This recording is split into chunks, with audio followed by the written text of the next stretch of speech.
சூப்பரான மட்டன் நல்லி எலும்பு குழம்பு ரெடி ஆயிடுச்சு. நம்ம எப்படி இருக்குன்னு சாப்பிட்டு பார்த்துடலாம்.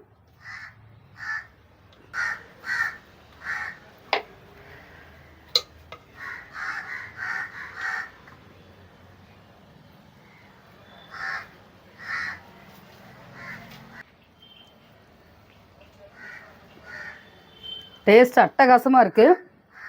ரொம்ப சூப்பராக இருக்குது டேஸ்ட்டு. நல்லி வந்து நல்லா வெந்துருச்சு.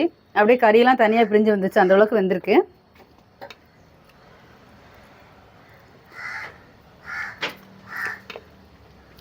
டேஸ்ட் அட்டகாசமாக இருக்குது.